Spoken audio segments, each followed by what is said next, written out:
October 2-ാം തീയതി മുതൽ ആരംഭിച്ച ശുചീകരണ മഹായജ്ഞത്തിന്റെ ഭാഗമായി തിരുമിറ്റക്കോട് ഗ്രാമപഞ്ചായത്തിലെ വിവിധ ഇടങ്ങളിൽ ശുചീകരണ പ്രവർത്തനങ്ങൾ നടത്തി. കൂട്ടുപാതയിൽ നടന്ന ശുചീകരണ പ്രവർത്തനത്തിന്റെ ഉദ്ഘാടനം തിരുമിറ്റക്കോട് ഗ്രാമപഞ്ചായത്ത് പ്രസിഡന്റ് ടി സുഹറ നിർവഹിച്ചു. ഗ്രാമപഞ്ചായത്ത് സെക്രട്ടറി, പഞ്ചായത്ത് മെമ്പർമാർ, വിവിധ സ്കൂളിലെ വിദ്യാർത്ഥികൾ, കുടുംബശ്രീ അംഗങ്ങൾ, ആശാ വർക്കർമാർ, തൊഴിലുറപ്പ് തൊഴിലാളികൾ, ഹരിതകർമ്മ സേനാംഗങ്ങൾ, ഓട്ടോ തൊഴിലാളികൾ, വ്യാപാരികൾ, വിവിധ സന്നദ്ധ സംഘടനാ പ്രവർത്തകർ തുടങ്ങി വലിയ ഒരു വിഭാഗം ഈ ചടങ്ങിൽ പങ്കെടുത്തു.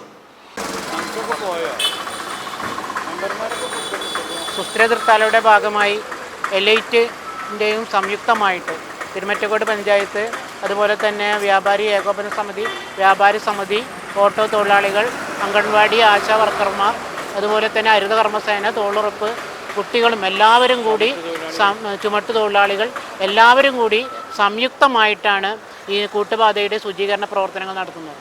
തിരുമിറ്റക്കോട് പഞ്ചായത്ത് തന്നെ 2 പ്രദേശങ്ങളിലാണ് ശുചീകരണ പ്രവർത്തനങ്ങളുമായിട്ട് മുന്നോട്ട് പോയിക്കൊണ്ടിരിക്കുന്നത്. പ്രത്യേക സുസ്ഥിരതൃത്താലയുടെ പ്രത്യേക പദ്ധതിയുടെ ഭാഗമായി നമ്മുടെ ഓരോ പ്രദേശവും മാലിന്യമുക്തമാക്കുക എന്ന ലക്ഷ്യത്തോടു കൂടിയാണ്. ആദ്യമായി കുന്നുകൂട്ടിയിരുന്ന മാലിന്യങ്ങളെല്ലാം വൃത്തിയാക്കുകയും ഇപ്പോൾ വലിച്ചെറിയുന്ന സംസ്കാരം ഒഴിവാക്കുക എന്ന പ്രവർത്തനമായിട്ടാണ് ഇറങ്ങി തിരിച്ചിരിക്കുന്നത്. ഈ 2025 മാർച്ച് ആകുമ്പോൾ ഒരു സുസ്ഥിരമായ ഒരു പഞ്ചായത്താക്കി മാറ്റുവാനും മാലിന്യമുക്ത പഞ്ചായത്താക്കി മാറ്റുവാനുമുള്ള പ്രവർത്തനത്തിൻ്റെ ഭാഗമായിക്കൊണ്ടാണ് ഈ പ്രവർത്തനങ്ങൾ ഇന്നിവിടെ നടത്തുന്നത്. മാലിന്യമുക്തം നവകേരളം ക്യാമ്പയിൻ്റെ ഭാഗമായിട്ട് ഇന്ന് വിദ്യാർത്ഥികളും അധ്യാപകർ, പൊതുജനങ്ങൾ, അതുപോലെ തന്നെ ആരോഗ്യ പ്രവർത്തകർ, സമൂഹത്തിൻ്റെ നാനാ തുറകളിലുള്ള ആളുകളെ ഉൾപ്പെടുത്തിക്കൊണ്ട് തിരുമിറ്റക്കോട് ഗ്രാമപഞ്ചായത്തിലെ പ്രധാന ടൗണുകളിലൊക്കെ തന്നെ ശുചീകരണ പ്രവർത്തനങ്ങൾ നടക്കുകയാണ്.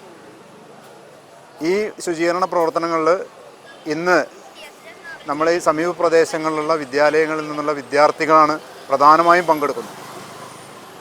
ഈ ഒരു ശുചിത്വ പ്രവൃത്തി അതിൻ്റെ ഒരു വിദ്യാർത്ഥികളുടെ കുട്ടികളിലൂടെ ഇതിനുള്ളൊരു അവബോധം വളർത്തുക എന്ന ഉദ്ദേശത്തോടു കൂടി ആണ് ഇന്ന് ഈ ക്യാമ്പയിൻ ഇവിടെ ആരംഭിച്ചിട്ടുള്ളത്. നമുക്കറിയാം 2-3 വർഷങ്ങളായിട്ട് നിരന്തരമായ ഈ ആരോഗ്യ പ്രശ്നങ്ങളും മാലിന്യ പ്രശ്നങ്ങളും കേരളം മുഴുവൻ വ്യാപിച്ചു നിൽക്കുന്ന ഈ സന്ദർഭത്തിൽ നിരന്തരമായ ക്യാമ്പയിൻ പ്രവർത്തികളോടെ ഒരു പ്രത്യേകിച്ച് പ്ലാസ്റ്റിക് മൂലം ഉണ്ടാകുന്ന രോഗങ്ങളിൽ നിന്നും രക്ഷ നേടുക എന്ന ഒരു ഉപാധിയായിട്ടാണ് ഇത്തരം മാലിന്യ ശുചീകരണ പ്രവർത്തനങ്ങൾ നമ്മൾ നടത്തുന്നത്. എത്ര തന്നെ ബോധവൽക്കരണം നടത്തിയാലും ഈ പ്രധാന ടൗണുകളിലും അതുപോലെ തന്നെ ജലസംഭരണികളിലൊക്കെ തന്നെ വീണ്ടും മാലിന്യം കുമിഞ്ഞുകൂടി അല്ലെങ്കിൽ അതിൽ കൊണ്ട് നിക്ഷേപിച്ചുകൊണ്ട് ഉള്ള പ്രവർത്തനങ്ങളാണ് ഇന്ന് മൊത്തത്തിൽ കാണാവുന്നത്. ഒരു പരിധിവരെ നമ്മൾ എൻഫോഴ്സ്മെൻറ്റ്, അതായത് ശിക്ഷാ നടപടികളും ഒക്കെ തന്നെ സ്വീകരിച്ചിട്ട് പോലും 100% ഇന്ന് മാലിന്യമുക്തമാക്കാൻ നമുക്ക് കഴിയില്ല. ഇത് പൊതുജനങ്ങളുടെ ഇടപെടൽ അനിവാര്യമായിട്ടുള്ളൊരു വിഷയമാണ്. അതല്ലാണ്ട് സർക്കാർ തലത്തിലുള്ളൊരു പരിപാടി സംഘടിപ്പിച്ചു ഒരു ദിവസം ഒരു അതേമാതിരി ശുചിത്വ പ്രവർത്തനങ്ങൾ നടത്തി വീണ്ടും പഴയപടിയാകുന്ന ഒരു ശീലത്തിലേക്ക് മാറാതെ കൃത്യമായി സാധാരണ ജനവിഭാഗം ഇതിനോട് സഹകരിച്ച് നിന്നാൽ മാത്രമേ നമ്മൾ 100% നേട്ടം കൈവരിക്കാൻ പറ്റുള്ളൂ. മാലിന്യമുക്ത നവകേരളം എന്ന മുദ്രാവാക്യം ഉയർത്തിപ്പിടിച്ചുകൊണ്ടാണ് കുറേ വർഷങ്ങളായി തിരുമിറ്റക്കോട് ഗ്രാമപഞ്ചായത്തിലെ വിവിധ കേന്ദ്രങ്ങൾ ഒരു ബഹുജന പങ്കാളിത്തത്തോടു കൂടിയാണ് ഈ പദ്ധതി, ഈ ശുചീകരണ പ്രവൃത്തി മുന്നോട്ട് പോയിക്കൊണ്ടിരിക്കുന്നത്. പഞ്ചായത്തിൻ്റെ പ്രധാനപ്പെട്ട കേന്ദ്രങ്ങളിലൊക്കെ വേസ്റ്റ് ബിൻ വെക്കുന്നതിന് വേണ്ടി പ്രത്യേക ഫണ്ട് പഞ്ചായത്ത് കണ്ടെത്തിയിട്ടുണ്ട്. ആ പദ്ധതികളുമായി മുന്നോട്ട് പോകും.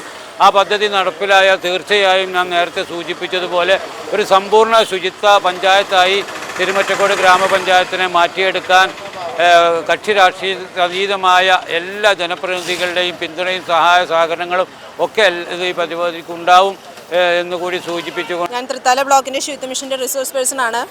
നമ്മൾ ഇന്നിപ്പോൾ ഇവിടെ നടക്കുന്ന പരിപാടി നമ്മൾ ഒക്ടോബർ 2 മുതൽ തുടങ്ങിയ പരിപാടിയാണ്.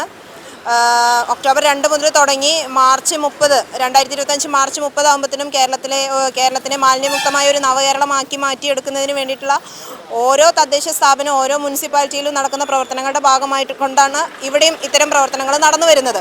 ഇപ്പം നമ്മൾ കുട്ടികളെ വെച്ചിട്ടും നമ്മളിത് ചെയ്യുന്നത് കുട്ടികൾക്ക് ഒരു അവയർനെസ് നൽകുക എന്നുള്ളതിൻ്റെ ഭാഗമായിട്ട് തന്നെയാണ് കുട്ടികൾക്കും ഇത്തരം അവയർനെസ് കൊടുക്കാൻ വേണ്ടിയിട്ട് തന്നെയാണ് അവരെ ഇതിൻ്റെ ഭാഗവാക്കാക്കി മാറ്റി വരുന്നത്. പിന്നെ അതുപോലെ തന്നെ അവർക്ക് നിരന്തരം ബോധവൽക്കരണം നൽകി വരുന്നുണ്ട്.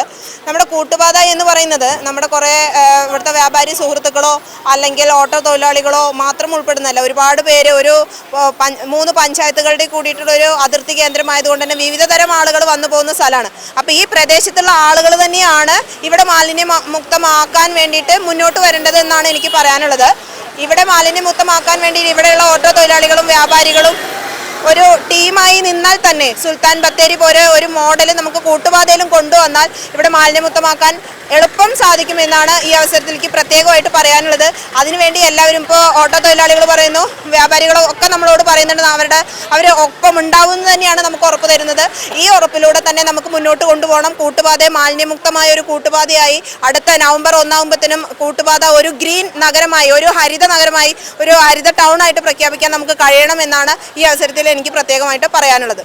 ഞങ്ങളിപ്പോൾ ഞാൻ ഇവിടെ ഒരു ഓട്ടോ ഓടിക്കുന്ന തൊഴിലാളിയാണ്. എങ്കിലും ശരി, ഞങ്ങൾ അവിടെ വരുന്ന കുറേ പിള്ളേർ ഈ ബസ് കാത്തുക്കുന്ന സമയമാണ് അവർ. അപ്പോൾ അവർ ബേക്കറിയിൽ കയറും, പെപ്സി പോലുള്ള ഐറ്റംസ് വാങ്ങും, അതുമാതിരി കുപ്പികൾ അത് കുടിച്ച് കാലിയാക്കി കഴിഞ്ഞാൽ അവർ ഇങ്ങോട്ട് വലിച്ചെറിയും. അപ്പോൾ നമ്മളതിനൊരു ചാക്കൊക്കെ വെച്ചൊരു സംവിധാനം ഉണ്ടായിരുന്നു. അതേമാതിരി പഞ്ചായത്തിൻ്റെ ബോക്സ് ഉണ്ടായിരുന്നു. അതിലേക്ക് എന്താ വെച്ചാൽ ഈ കുടിച്ചതിൻ്റെ വേസ്റ്റും എല്ലാം കൂടി ആയപ്പോൾ കെട്ടിമറിഞ്ഞ് അതൊരു ഈ പുഴുക്കളൊക്കെ വന്നിട്ട് ഹരിതസേനക്കാർ എടുക്കാൻ പറ്റാത്ത രൂപത്തിലാണ് അതിൻ്റെത്. അപ്പോൾ അതിൽ നിന്നൊക്കെ ഒരു മാറ്റം വേണമെന്നിട്ടാണ് നമ്മളൊരു ബോക്സ് വെച്ചത്. അപ്പോൾ എന്താ വെച്ചാൽ ഈ വലിച്ചെറിയൽ സംസ്കാരം നമ്മുടെ നാട്ടിൽ വ്യാപകമാണ്. അതിനൊക്കെ ഒരു വലിയൊരു മാറ്റം നമ്മൾ ഇവിടെ ജനങ്ങൾക്ക് എങ്ങനെ ഒരു ബോധവൽക്കരണം നടത്തിയാലും അതിന് ശരിയാവില്ല. അവരെന്താ വെച്ചാൽ അവർ കുടിക്കും, അത് വലിച്ചെറിയും. അതൊരു മാറ്റം വേണമെന്നുള്ളൊരിതാണ് ഇവിടെ. ജനങ്ങൾക്ക് വേണ്ടി നമ്മൾ എന്താണ് ഇവിടെ ചെയ്യാൻ കഴിയാന്നുള്ളതൊന്നും കൂടി ആലോചിച്ചിട്ട് നമുക്ക് ഇനി വരുന്ന ആളുകൾ ഈ പ്ലാസ്റ്റിക്കിൻ്റെ ഈ വലിച്ചെറിയൽ സമ്പ്രദായം ഇല്ലാതെയൊക്കെയുള്ളത് അതുകൊണ്ട് കടക്കാരോട് പറഞ്ഞാൽ അവരും അത് ഇതാവില്ല. അവരൊരു ബോക്സ് വെച്ചാൽ മതി. ഇത് നമ്മുടെ തൊട്ട ബിൽഡിങ് ഉള്ളത് തൃത്താല പഞ്ചായത്താണ്. ഇപ്പുറത്തേക്കാണ് അതിൻ്റെ വേസ്റ്റുകൾ മുഴുവൻ വരുന്നത്. അപ്പോൾ അതിനൊക്കെ ഒരു മാറ്റം വരണം. അതിന് നമ്മൾ ഈ ചെയ്യുന്ന ഈ ശുചീകരണ പ്രവർത്തനത്തിന് എല്ലാവിധ പങ്കാളിത്തവും ഞങ്ങളുടെ ഭാഗത്തുനിന്നും ഉണ്ടാവുമെന്ന് അഭ്യർത്ഥിച്ചു. ഗ്രാമപഞ്ചായത്ത് സെക്രട്ടറി, പഞ്ചായത്ത് മെമ്പർമാർ, വിവിധ സ്കൂളിലെ വിദ്യാർത്ഥികൾ, കുടുംബശ്രീ അംഗങ്ങൾ, ആശാ വർക്കർമാർ, തൊഴിലുറപ്പ് തൊഴിലാളികൾ, ഹരിതകർമ്മ സേനാംഗങ്ങൾ, ഓട്ടോ തൊഴിലാളികൾ, വ്യാപാരികൾ, വിവിധ സന്നദ്ധ സംഘടനാ പ്രവർത്തകർ തുടങ്ങി വലിയ ഒരു വിഭാഗം ഈ ചടങ്ങിൽ പങ്കെടുത്തു.